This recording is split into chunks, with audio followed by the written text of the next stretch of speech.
My inspiration for doing this record was that I started out as a classical musician, and I had the opportunity to play with orchestras at a fairly early age. I've always loved the concert stage, and I've always loved that feeling of playing with a large ensemble.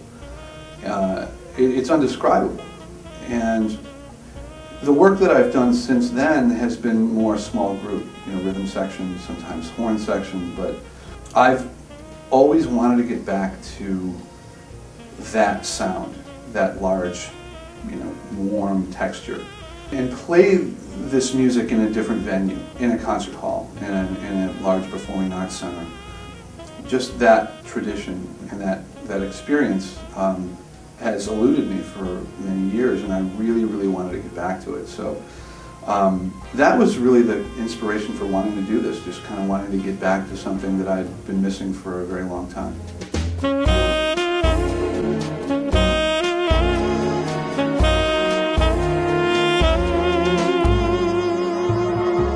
This record was fairly unique. It took a lot of thought when it came to personnel. Luckily, I live in the city of Chicago, and we have no shortage of fine musicians here. Tom Hipskind on drums, fine jazz drummer. Steve Rodby from the Pat Metheny Group on acoustic bass. Mike Logan on piano. And a very good friend of mine, fine guitar player named Dale Prasco, who's playing guitar. The other players on the record are many. There's a bunch of string players whose names I don't know all of them. There are probably 20 string players on this record, conducted by an amazing music director and conductor named Robert Trevino, who is just a young, brilliant conductor who just interpreted this music beautifully. The arranger on the record, and really he's almost the second artist on this record. He's just a brilliant, brilliant arranger named Mike Cunningham, who, his style and his colors are just, beautifully compositional and really are a strong character in this record. So I'm very, very thrilled to be working with Mike Cunningham, who I know after this record will not do it as cheaply as he did. Just a great group, great team.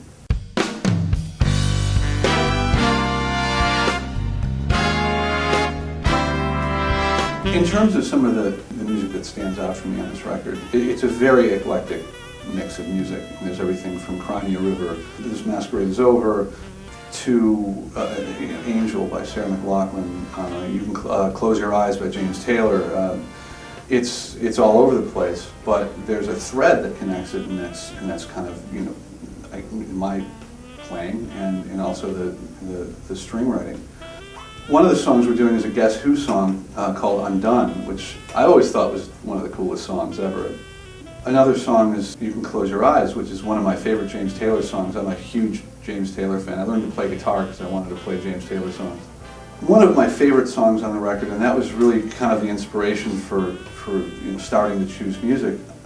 Years ago I watched a movie. It was a remake of the movie Sabrina. With Harrison Ford and Julia Ormond. And the music was just phenomenal. John Williams did the score, and at the end of the movie, there's this song called Moonlight, and I just think it's one of the most beautiful songs I've ever heard.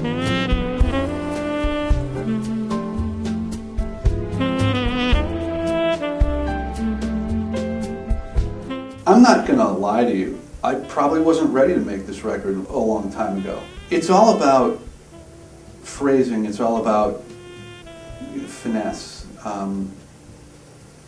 interpretation. It's a very difficult record to make because, first of all, a lot of this music has been performed by lots of people, really good people. So I have always wanted to make it, but I probably wasn't ready to make it until now.